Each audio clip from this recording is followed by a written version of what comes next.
Why I Am an Atheist, an essay written by Shahid Bhagat Singh, a 23-year-old Indian revolutionary who was executed by the British on 23rd of March 1931. The essay Why I Am an Atheist is a powerful expression of his thoughts on religion, faith, and reason. Written in 1930 while he was in prison, the essay is a testament to his intellectual curiosity and his commitment to critical thinking. In this essay, Bhagat Singh argues that religion is a tool used by the ruling classes to exploit and oppress the masses. He critiques the idea of personal God and superstitions and dogmas that come with religious belief. Instead, he advocates for reason, science, and humanism as the basis for understanding the world and improving human life.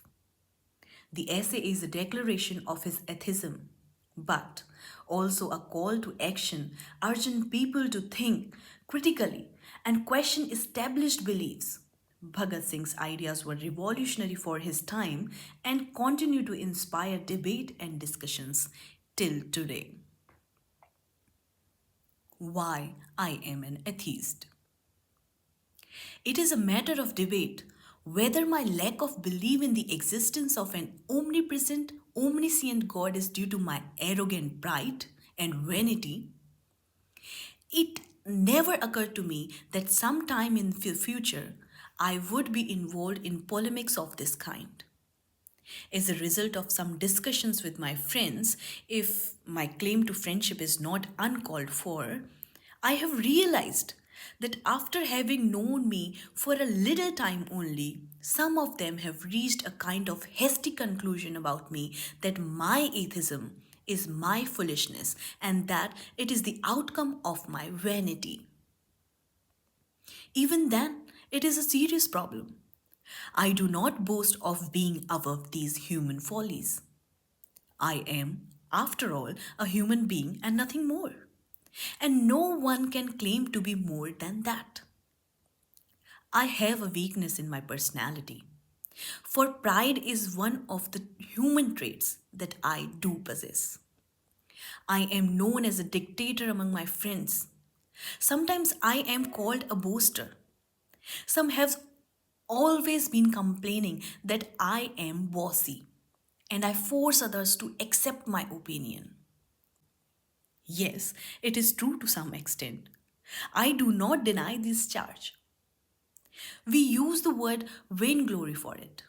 As far as the contemptible, obsolete, rotten values of our society are concerned, I am an extreme skeptic. But this question does not concern my person alone. It is being proud of my ideas, my thoughts. It cannot be called empty pride. Pride, or you may use the word vanity, both means an exaggerated assessment of one's personality. Is my atheism because of my unnecessary pride, or have I ceased believing in God after thinking long and deep on the matter? I wish to put my ideas before you. First of all, let us differentiate between pride and vanity, as these are two different things. I have never been able to understand how unfounded, baseless pride or empty vanity can hinder a person from believing in God. I may refuse to acknowledge the greatness of a really great person only when I have got fame without doing any serious efforts or when I lack the superior mental powers necessary to become great. It is easy to understand, but how it is possible that a believer can turn into a non believer because of his vanity? Only two things are possible. Either a man deems himself to be in possession of godly qualities, or he goes a step further and declares himself to be a god. In both these states of mind, he cannot be an atheist in the true sense of word. In the first case, it is not an outright rejection of God's existence. In the other, he is affirming the existence of some kind of supernatural power responsible for the working of the universe. It does not harm our arguments whether he claims to be a god or considers God to be a reality in existence above his own. The real point, however, is that in both the cases, he is a theist, a believer. He is not an atheist. I want to bring home this point to you.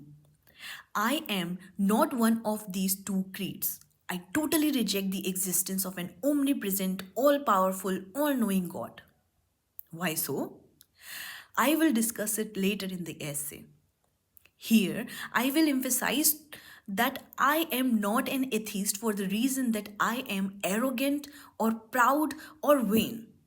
Nor I am a demigod, nor a prophet, nor am I a god myself. At least one thing is true that I have not evolved this thought because of vanity or pride. In order to answer this question, I relate the truth. My friends say that after the Delhi bombing and Lahore conspiracy case, I rocketed to fame and that this fact has turned my head. Let us discuss why this allegation is incorrect. I did not give up on my belief in God after these incidents. I was an atheist even when I was an unknown figure.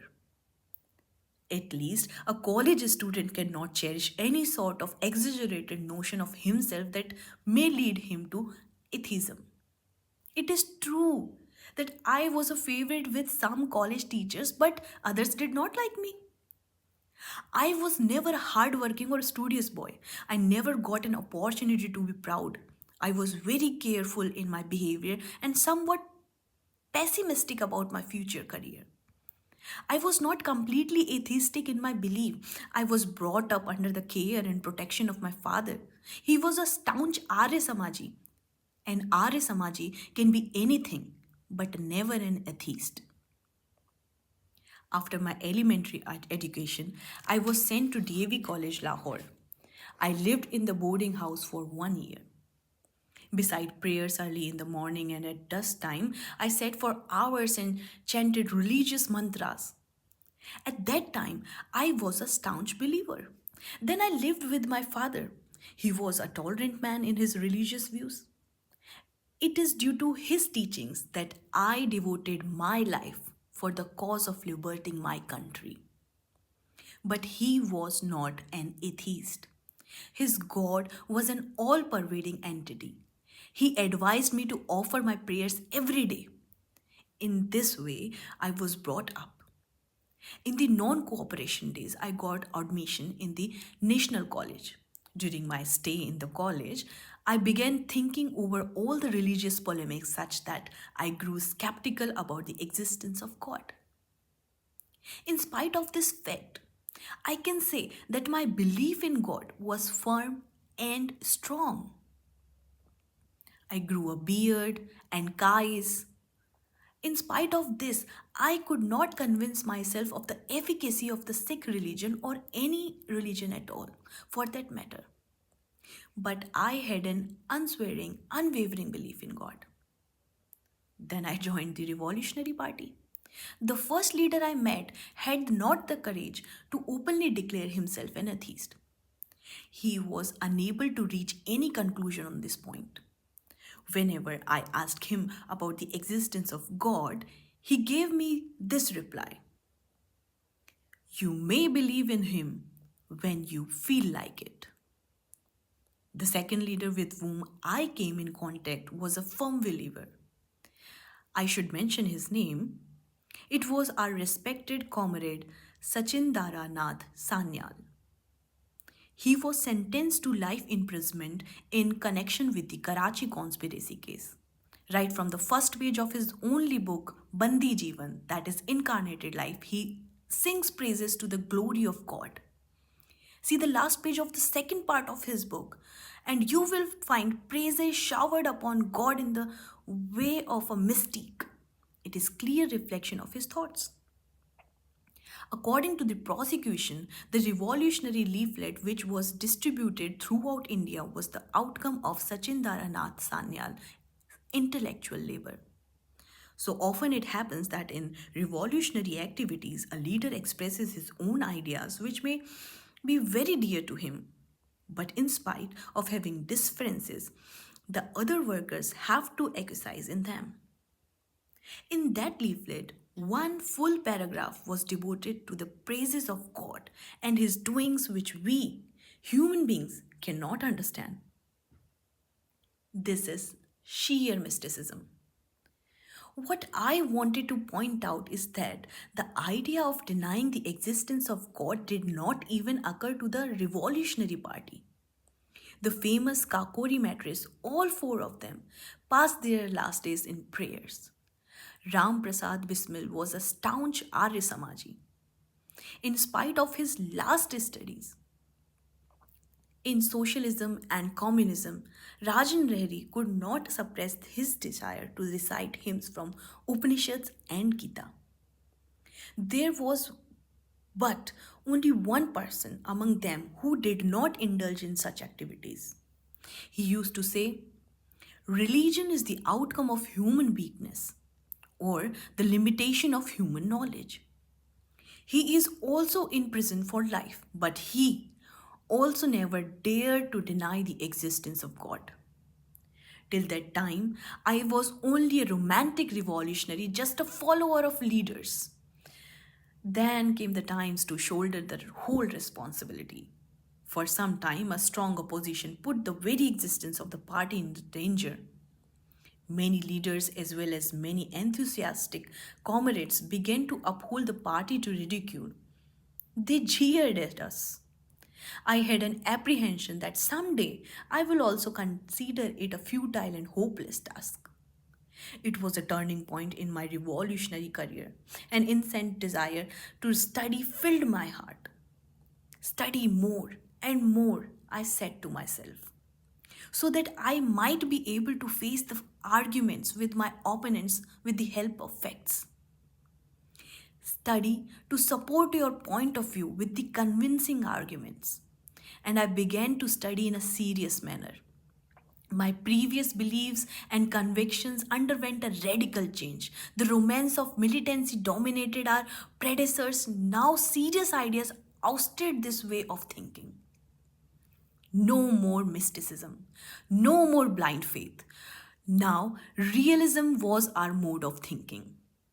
At times of terrible necessity, we can resort to extreme methods, but violence produces opposite results in the mass revolution. I have talked much about our methods. The most important thing was a clear conception of an ideology for which we were waging a long struggle. As there was no election activity going on, I got ample opportunity to study various ideas propounded by various writers. I studied Bakunin, the anarchist leader. I read a few books of Marx, the father of communism. I also read Lenin and Trotsky and many other writers who successfully carried out revolutions in their countries. All of them were atheists. The idea contained in Bakunin's God and State seemed inconclusive, but it is an interesting book. After that, I came across The Common Sense by Nilamba Swami. His point of view was a sort of mystical atheism. I developed more interest in this subject. By the end of 1926, I was convinced that the belief in an almighty, supreme being who created, guided, and controlled the universe had no sound foundations. I began discussions on this subject with my friends. I had openly declared myself as an atheist. What it meant will be discussed in the following lines. In May 1927, I was arrested in Lahore. This arrest came as a big surprise to me. I had not the least idea that I was wanted by the police. I was passing through a garden and all of a sudden the police surrounded me. To my own surprise, I was very calm at that time. I was in full control of myself. I was taken into police custody. The next day, I was taken to the railway police lockup where I spent a whole month. After many days' conversation with the police personnel, I guessed that they had some information about my connection with the Kakori party. I felt they had some intelligence of my other activities in the revolutionary movement.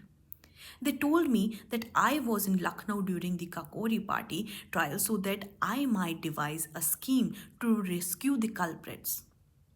They also said that after the plan had been approved, we procured some bombs, and by way of test, one of those bombs were thrown into a crowd on the occasion of Dasera in 1926. They offered to release me on condition that I gave a statement on the activities of the Revolutionary Party. In this way, I would be set free and even rewarded, and I would not be produced as an approver in the court. I could not help laughing at these proposals. It was all humbug. People who have ideas like ours do not throw bombs at their own innocent people. One day, Mr. Newman, the then senior superintendent of CID, came to me. After a long talk, which was full of sympathetic words, he imparted to me what he considered to be sad news. That if I did not give any statement as demanded by them, they would be forced to send me up for trial for conspiracy to wage war in connection with Kakori case and also for brutal killings in the Sarah gathering. After that, he said that he had sufficient evidence to get me convicted and hanged. I was completely innocent, but I believed that the police had sufficient power to do if they desire it to be so. The same day, some police officers persuaded me to offer my prayers to God 2 times regularly. I was an atheist. I thought that I would settle it to myself whether I could brag only in days of peace and happiness that I was an atheist, or in those hard times I could be steadfast in my convictions. After a long debate with myself, I reached the conclusion that I could not even pretend to be a believer, nor could I offer my prayers to God. No, I never did. It was time of trial and I would come out of it successful. These were my thoughts. Never for a moment did I desire to save my life. So I was a true atheist then and I am an atheist now. It was not an easy task to face that ordeal. Beliefs make it easier to go through hardship, even make them pleasant. Man can find strong support in God and an encouraging consolation in His name. If you have no belief in Him, then there is no alternative but to depend upon yourself. It is not child's play to stand firm and on your feet amid storms and strong winds. In difficult times, vanity, if it remains, evaporates, and men cannot find the courage to defy beliefs held in common esteem by the people. If he really revolts against such beliefs, we must conclude that it is not sheer vanity. He has some kind of extraordinary strength. This is exactly the situation now. First of all, we all know that what the judgment will be. It is to be pronounced in a week or so. I am going to sacrifice my life for a cause. What more consolation can there be? A God believing Hindu may expect to be reborn as a king. A Muslim or a Christian might dream of the luxuries he hoped to enjoy in paradise as a reward for his sufferings and sacrifices. What hope should I entertain? I know that will be the end when the rope is tightened round my neck and the rafters move from under my feet. To use more precise religious terminology, that will be the moment of utter annihilation. My soul will come to nothing. If I take the courage to take the matter in the light of reward, I see that a short life of struggle with no such magnificent end shall itself be my reward. That is all. Without any selfish motive of getting any reward here or in the hereafter. Quite disinterestingly have I devoted my life to the cause of freedom. I could not act otherwise.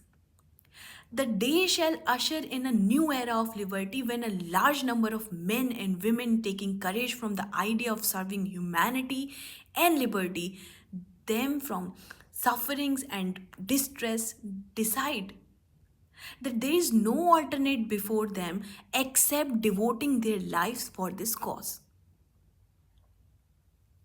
They will wage a war against their oppressors, tyrants, and exploiters, not to become kings or to gain any reward here or in the next birth or afterwards in paradise, but to cast off the yoke of slavery, to establish liberty and peace. They will tread this perilous but glorious path. Can the pride they take in their noble cause be called vanity? Who is there rash enough to call it so? To him I say, either he is foolish or wicked. Leave such a fellow alone, for he cannot realize the depth, the emotions, the sentiments, and the noble feelings that surge in that heart. His heart is dead, a mere lump of flesh, devoid of feelings. His convictions are infirm, his emotions feeble. His selfish interests have made him incapable of seeing the truth. The epithet vanity is always hurdled at the same strength we get from our convictions. You go against popular feelings. You criticize a hero, a great man who is generally believed to be above criticism. What happens? No one will answer your arguments in a rational way. Rather, you will be considered vainglorious. Its reason is mental instability. Merciless criticism and independent thinking are the two necessary traits of revolutionary thinking. As Mahatma Ji is great, he is above criticism, as he has risen above. All that he says in the field of politics, religion, ethics is right. You agree or not, it is binding upon you to take it as truth. This is not constructive thinking. We do not take a leap forward, we go many steps back. Our forefathers evolved faith in some kind of supreme being, therefore. One who ventures to challenge the validity of that faith or denies the existence of God shall be called a kafir or a renegade. Even if his arguments are so strong that it is possible to refute them, if his spirit is so strong that he cannot be bowed down by the threats of misfortune that may befall him through the wrath of the Almighty, he shall be decried as vainglorious. Then why should we waste our time in such discussions? This question has come before the people for the first time, hence the necessity and usefulness of such long discussions. As far as the first question is concerned, I think I have made it clear that I did not turn atheist because of vanity. Only my readers, not I, can decide whether my arguments carry weight or not. If I were a believer, I know in the present circumstances my life would have been easier. The burden was lighter. My disbelief in God has turned all the circumstances too harsh, and this situation can deteriorate further. Being a little mystical can give the circumstances a poetic turn, but I need no opiate to meet my end. I am a realistic person. I want to overpower this tendency in me with the help of reason. I am not always successful in such attempts, but it is men's duty to try and make efforts. Such success depends on chance and circumstances. Now we come to the second question. If it is not vanity, there ought to be some sound reason for rejection of age old belief in God. Yes, I come to this question. I think that any man who has some reasoning power always try to understand the life of people around him with the help of faculty. Where concrete proofs are lacking, philosophy creeps in. As I have indicated, one of my revolutionary friend used to say that philosophy is the outcome of human weakness. Our ancestors had the leisure to solve the mysteries of the world, its past, its present, its future, and its whys and its wherefores. But having been terribly short of direct proofs, every one of them have tried to solve the problem in his own way. Hence, we find wide differences in the fundamentals of various religious creeds. Sometimes they take very antagonist and conflicting forms. We find differences in Oriental and Occidental philosophies. There are differences even amongst various schools of thoughts in each hemisphere. In Asian religions, the Muslim religion is completely incompatible with the Hindu faith. In India itself, Buddhism and Jainism are sometimes quite separate from Brahmanism. Then in Brahmanism itself, we find two conflicting sects, the Arya Samajis and the Sanatan Dharma. Charvaka is yet another independent thinker of the past ages. He challenged the authority of God. All these faiths differ on many fundamental questions, but each of them claims to be the only true religion. This is the root of evil. Instead of developing the ideas and experiments of ancient thinkers, thus proving ourselves with the ideological weapon for the future struggle, lethargic, idle, fanatic as we are, we cling to orthodox religion and in this way reduce human awakening to a stagnant pool. It is necessary for every person who stands for progress to criticize every tenet of old beliefs. Item by item, he has to challenge the efficacy of old belief. He has to analyze and understand all the details. If after rigorous reasoning one is led to believe in any theory of philosophy and his faith is appreciated, his reasoning may be mistaken and even fallacious. But there is a chance that he will be corrected because reason is the guiding principle of his life. But belief, I should say, blind belief is disastrous. It deprives a man of his understanding power and makes him reactionary. Any person who claims to be a realist has to challenge the truth of old beliefs. If faith cannot withstand the onslaught of reason, it collapses. After that, his task should be to do the groundwork for new philosophy. This is negative side. After that comes in the positive work in which some material of the olden times can be used to construct the pillars of new philosophy. As far as I am concerned, I admit that I lack sufficient study in this field. I had a great desire to study Oriental philosophy, but I could get ample opportunity or sufficient time to do so. But so far as I reject the old time beliefs, it is not a matter of countering belief with belief. Rather, I can challenge the efficacy of old beliefs with some sound arguments.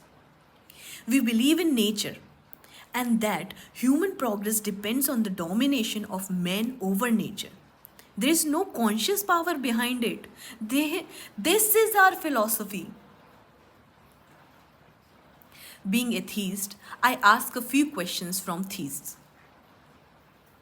Question number one: if, as you believe, there is an almighty, omnipresent, omniscient God who created the earth or universe, please let me know, first of all, as to why he created this world. This world, which is full of woe and grief and countless miseries, where not even one single person lives in peace. Question number two: pray doesn't say it is his law. If he is bound by any law, he is not omnipotent. Don't say it is his pleasure.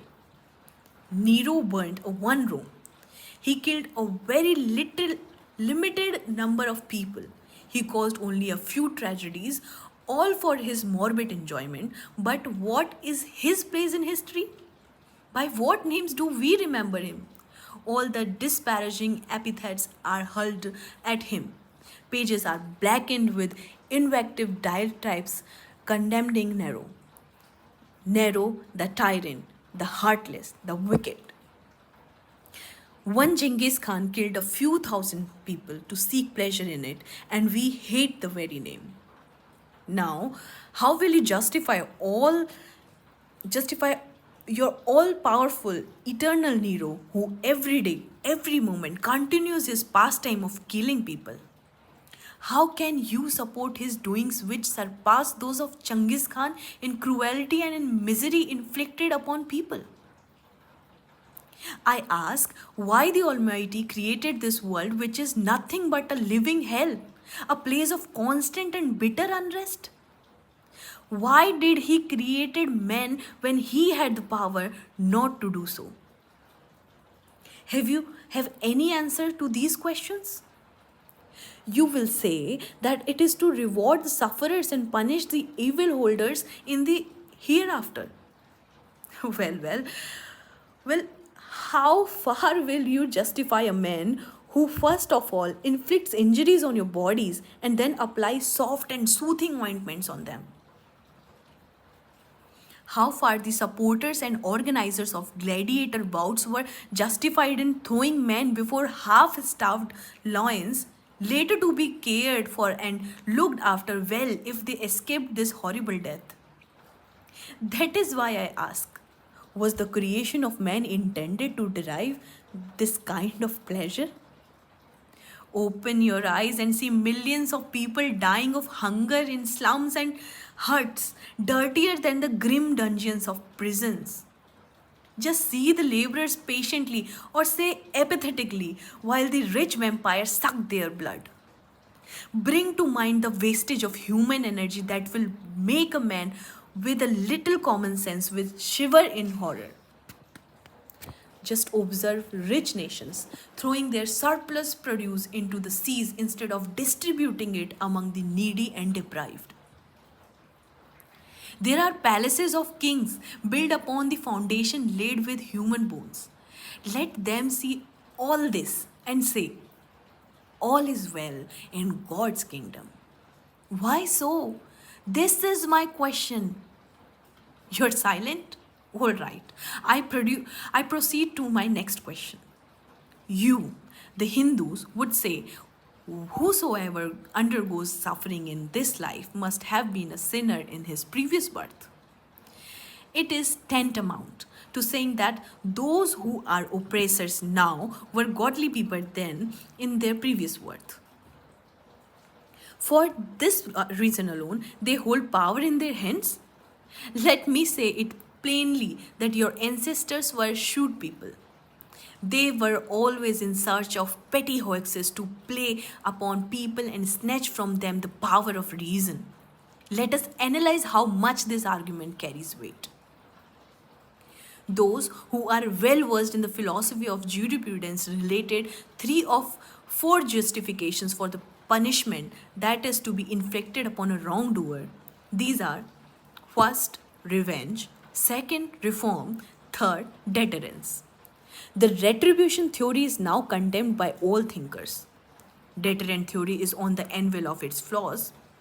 Reformative theory is now widely accepted and considered to be necessary for human progress. It aims at reforming the culprit and converting him into a peace loving citizen. But what in essence of God's punishment, even if it inflicted on a person who has really done some harm? For the sake of argument, we agree for a moment that a person committed some crime in his previous birth and God punished him by changing his shape into a cow, cat, tree, or any other animal. You may enumerate the number of these variations in godly punishments to be at least 84 lakh. Tell me, Has this tomfoolery perpetrated in the name of punishment any reformative effect on human? How many of them have you met who were donkeys in their previous births for having committed any sin? Absolutely no one of this sort. The so called theory of Puranas is nothing but a fairy tale. I do not have any intention to bring this unutterable trash under discussion. Do you really know the most cursed sin in this world is to be poor? Yes, poverty is a sin. It is a punishment. Cursed be the theoretician, jurist, or legislator who proposes such measures as push man into the quagmire of more heinous sins. Did it not occur to your all knowing God, or he could learn the truth only after millions had undergone untold sufferings and hardships? What, according to your theory, is the fate of a person who, by no sin of his own, has been born into a family of low caste people, and also he is poor? He is poor, so he cannot go to school. It is his fate to be shunned and hated by those who are born in higher caste. His ignorance and his poverty and the contempt he receives from others will harden his heart toward the society. Supposing that he commits a sin, who shall bear the consequences? God? Or he? Or the learned people of the society?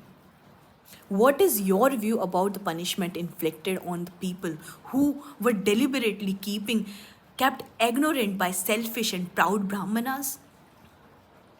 If by chance these poor creatures heard a few words of your sacred books, Vedas, these Brahmanas poured melted lead into their ears. If they committed any sin, who was to be held responsible? Who was the bear to burn? My dear friends, these theories have been coined by the privileged caste. They try to justify the power they have usurped and the riches they have robbed with the help of such theories. Perhaps it was the writer Upton Sinclair who wrote somewhere, only make a man firm believer in the immortality of the soul, then rob him of all his possessions. He will willingly help you in the process. The dirty alliance between religious preachers and possessors of power brought the boon of prisons, gallows, knots, and above all such theories for mankind. I ask why your omnipotent God does not hold a man back when he is about to commit a sin or offense. It is child's play for God, na? Why did he not kill warlords? Why did he not obliterate the fury of war from their minds? In this way, he could have saved humanity of many a great calamities and horror. Why does he not infuse humanistic sentiments into the minds of the Britishers so that they may willingly leave India? I ask why. Why he does not fill the hearts of all capitalist classes with altruistic humanism that prompts them to give up personal possessions of the means of production, and this will free the whole laboring humanity from the shackles of money. You want to argue the practicability of socialist theory? I leave it to your almighty God to enforce it. Common people understand the merits of socialist theory as far as general welfare is concerned, but they oppose it under the pretext that it cannot be implemented. Let the Almighty step in and arrange things in a proper way. No more logic chopping.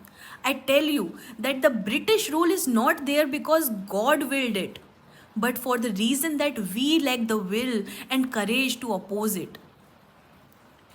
Not that they are keeping us under subjugation with the consent of God, but it is with the force of guns and rifles, bombs and bullets, police and militia, and above all, because of our apathy, that they successfully committing the most deplorable sin, that is, the exploitation of nation by another nation. Where is God? What is he doing? Is he getting a disease pleasure out of it? A Nero? A Genghis Khan? Down with him? Now, another piece of manufactured logic. You ask me how I will explain the origin of this world and the origin of men. Charles Darwin. Charles Darwin has tried to throw some light on the subject. Study his books. Also has a look on Sohan Swami's common sense. You will get a satisfactory answer. This topic is concerned with biology and natural history. This is a phenomenon of nature. The accidental mixture of different substances in the form of nebulae gave birth to this earth. When? Study history to know about this. The same process caused the evolution of animals and in the long run that of man. Read Darwin's Origin of Species. All the later progress is due to man's constant conflict with nature and his efforts to utilize nature for his own benefit. This is the briefest sketch of this phenomena. Your next question will be why a child is born blind or lame even if he was not a sinner in his previous birth. This problem has been explained in a satisfactory manner by biologists as a mere biological phenomena. According to them, the whole burden rests upon the shoulders of parents whose conscious or unconscious deeds caused mutilation of the child prior to this birth.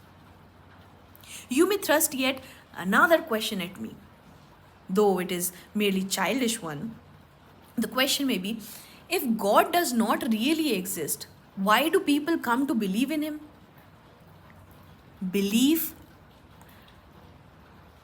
Brief and concise, my answer will be, as they come to believe in ghosts and evil spirits, so they evolve a kind of belief in God. The only difference being that God is almost a universal phenomenon and well-developed theological philosophy. However, I do disagree with radical philosophy. It attributes his origin to the ingenuity of exploiters who wanted to keep the people under their subjugation by preaching the existence of a supreme being, thus claimed an authority and sanction from him for their privileged positions. I do not differ on the essential point that all religions, faiths, theological philosophies, and religious creeds, and all other such institutions in the long run become supporters of the tyrannical and exploiting institutions, men, and classes. Rebellion against any king has always been a sin in every religion, in every country. As regard the origin of God, my thought is that man created God. In his imagination, when he realized his weaknesses, limitations, and shortcomings. In this way, he got the courage to face all the trying circumstances and to meet all dangers that might occur in his life and also to restrain outbursts in prosperity and affluence. God, with his whimsical laws and parental generosity, was painted with variegated colors of imagination. He was used as a deterrent factor when his fury and his laws were repeatedly propagated so that men might not become a danger to the society. He was the cry of the distressed soul, for he was believed to stand as a father and mother, a sister and brother and a friend when in times distress of men was left alone and helpless. He was almighty and could do anything. The idea of God is helpful to a man in distress. The idea which is created by man itself. Society must fight against this belief in God as it fought against idol worship and other narrow conceptions of religion. In this way, man will try to stand on his feet. Being realistic, he will have to throw his faith aside and face all adversaries with courage and valor. That is exactly my state of mind. My friends, it is not my vanity. It is my mode of thinking that has made me an atheist. I don't think that by strengthening my belief in God and by offering prayers to Him every day, I can bring improvement in my situation, nor I can further deteriorate it. I have read of many atheists facing all troubles boldly, so I am trying to stand like a man, with the head high and erect to the last, even on the gallows. Let us see how steadfast I am. One of my friends asked me to pray. When informed of my atheism, he said, "When your last day comes, you will begin to believe." I said, "No, dear sir, never shall it happen. I consider it to be an act of degradation and demoralization. For such petty, selfish motives, I shall never pray." Readers and friends, is it vanity? If it is, I stand for it. Bhagat Singh.